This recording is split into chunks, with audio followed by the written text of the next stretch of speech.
Кыргыз Республикасынын президентинин жарлыгы менен Кыргыз Республикасынын Жогорку Кеңешинин депутаттарын шайлоо 2021 жылдын 28 ноябрына дайындалган. Ошону менен бирге 2021 жылы 28 июлда Жогорку Кеңеш кабыл алган Кыргыз Республикасынын президентин жана Кыргыз Республикасынын Жогорку Кеңешинин депутаттарын шайлоо жөнүндө Кыргыз Республикасынын конституциялык мыйзамына өзгөртүүлөрдү киргизүү тууралуу Кыргыз Республикасынын конституциялык мыйзамы 26 августта күчүнө кирди. Аны менен депутаттарды аралаш тутум, мажоритардык пропорционалдык тутум боюнча шайлоонун жаңы тартиби аныкталды. Андыктан шайлоочулар үчүн атайын даярдалган видео сабактарда Жогорку Кеңешинин депутаттарын шайлоону даярдоо жана өткөрүү боюнча негизги уюштуруу практикалык иш-чаралары боюнча маалымат берилет.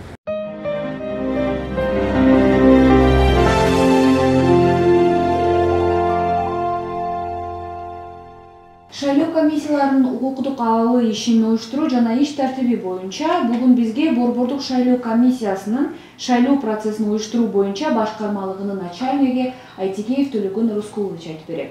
Төлөгөн Рускулович, шайлоо комиссиялары деген эмне жана алардын негизги укуктук абалы тууралуу айтып берсеңиз.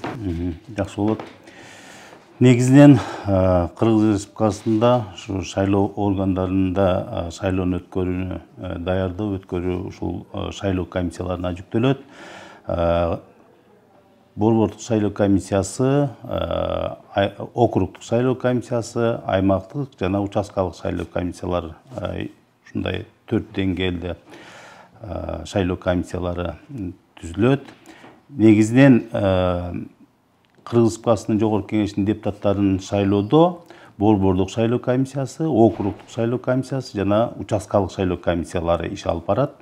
Ал эми жергиликтүү кеңештердин же болбосо президент Кыргыз Республикасынын президентин же референдумдарды өткөрүүдө анда Борбордук шайлоо комиссиясы, аймактык жана участкалык шайлоо комиссиялары иш алып барат. Шайлоо комиссиялардын негизги милдети болуп, ушул шайлоочуларга ыңгайлуу шарттарды түзүү, добуш берүүсүнө, алардын шайлоо укуктарынын ишке ашуусуна ыңгайлуу шарттарды түзүү жана алардын берген добуштарын акыйкат эсептеп, жыйынтыгын чыгарып берүү болуп эсептелет. Азыркы учурда Кыргызстанда Жогорку Кеңештин депутаттарын шайлоого даярдыктар болуп жатат. Ошого байланыштуу шайлоо комиссияларынын азыркы этаптагы иш-аракеттери тууралуу айтып берсеңиз. Негизинен ушу шайлоону даярдап өткөрүүдө бир нече этаптарга бөлүнөт. Бүгүнкү күндө биринчи этап ушул шайлоочулардын тизмелерин тактоо боюнча иштер жүрүп атат. 19 сентябрда ар бир шайлоо участкаларына ушу шайлоочулардын тизмелери илинген, алгачкы тизмелер илинген.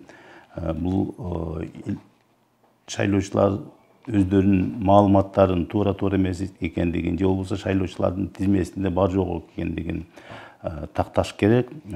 Бул шайлоочулар өздөрүнүн тизмедеги же болбосо өзү кайсыл шайлоо участкасынан добуш берери боюнча маалыматтарды 3-4 түрдө алса тактаса болот.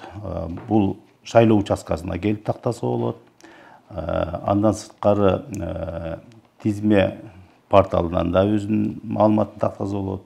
119 номерине SMS жөнөтүп дагы тактаса болот. Эгерде ошондой өзүнүн шайлоочулардын тизмесиндеги маалыматы туура эмес болуп калса, же болбосо шайлоочулардын тизмесинде жок болуп калса, ошол участкалык шайлоо комиссияларында атайын арыздардын бланкалары бар. Ошол арыздарды толтуруп участкалык шайлоо комиссияларына тапшырыш керек болот. Бул маалыматтарды тактоо ушул 19 сентябрдан баштап 12 ноябрга чейин жүргүзүлөт. Андан сырткары ушул Жогорку Кеңештин депутаттыгына талапкерлерди көрсөтүү этабы жүрүп атат.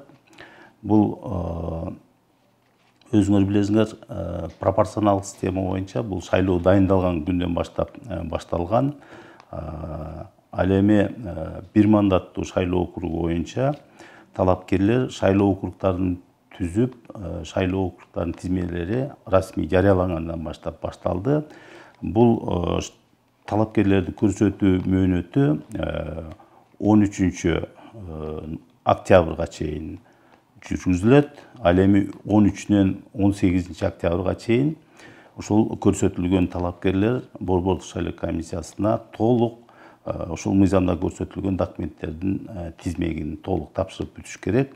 18-ден баштап Борбордук шайлоо комиссиясы ошол тапшырылган документтердеги маалыматтардын туура эместигин текшерип 10 күнүн ичинде, андан кийин ошол талапкерлерди каттоо же каттоодон баш тартуу жөнүндө чечим алышат да.